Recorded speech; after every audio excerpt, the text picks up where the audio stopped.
आदरणीय प्रधानमंत्री नरेंद्र मोदी जी, माननीय मुख्यमंत्री अखिलेश यादव जी और मेरे देश के प्यारे भाइयों और बहनों, मैं अखिलेश कुमार शुक्ला 63 गिरजाबाग उन्नाव का निवासी हूँ और 22 साल मैंने महार रेजिमेंट में रह करके देश की सेवा किया है और करगिल का युद्ध भी लड़ा है और वर्तमान में मैं जीविकोपार्जन करने के लिए रिलायंस डिजिटल में सिक्योरिटी गार्ड की ड्यूटी करता हूँ।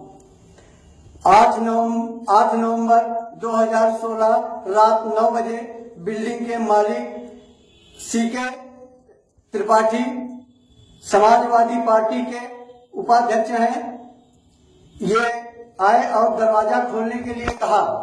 मैंने दरवाजा खोल दिया। खोलने के बाद ये गाड़ी से नीचे उतरे और उतरने के बाद कहा कि मुझे सलूट मारो।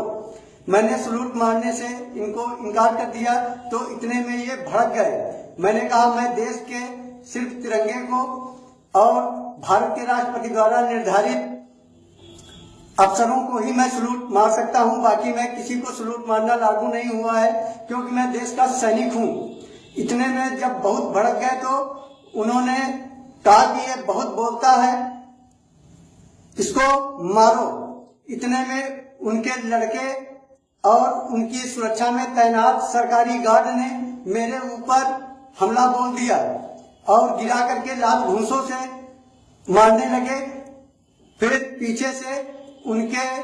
पीछे से सीके त्रिपाठी और उनके ड्राइवर ने मेरे ऊपर लाठी और डंडे बरसाने लगे जिससे मुझे काफी चोटें आई।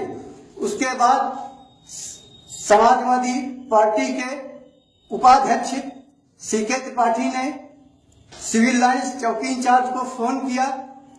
फोन करने के बाद सिविल लाइंस चौकी इंचार्ज योगेश दीक्षित जी अपने 2 हमराही सिपाहियों के साथ मौके पर पहुंचे और उन्होंने बिना पूछे जांचे मेरे ऊपर आरोपियों के साथ मिल करके लाठी और डंडे बरसाने शुरू किए और मेरे हाथों को और मेरे मुंह को जूतों से रगड़ने लगे। तो मैंने पूछा, सर मुझे क्यों मार रहे हो, मैं भी देश का पूर्व सैनिक हूँ। तो बोला होगा सैनिक होगा, तेरे को अभी तेरी सैनिक गिरी मैं निकाले देता हूँ। और मेरे साथ मेरे मुंह में भी जूते रगड़े और रगड़ने के बाद वहां पर करीब सैकड़ों लोग इकट्ठा हो गए।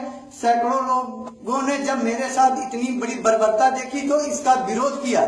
विरोध देख जो सिविल लाइन चौकी इंचार्ज योगेश दीक्षित के साथ 2 हमरा सिपाही थे, उन्होंने मुझे जबरदस्ती गाड़ी में बैठाया और उन्नाव कोतवाली ले गए।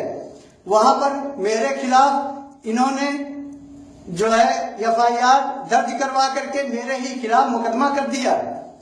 आज मैं इन हाथों ने जो कारगिल का युद्ध लड़ा है, तो आज मैं प्रधानमंत्री नरेंद्र मोदी जी, माननीय मुख्यमंत्री अखिलेश यादव जी से और अपने देश के देशवासियों से ये गुहार लगा रहा हूं कि मेरी मदद करो, क्योंकि आज मेरी इतना बड़ा अपमान हुआ है, मैं इस अपमान को सहन नहीं कर पाऊंगा, मैं इस अपमान को सहन नहीं कर पाऊंगा।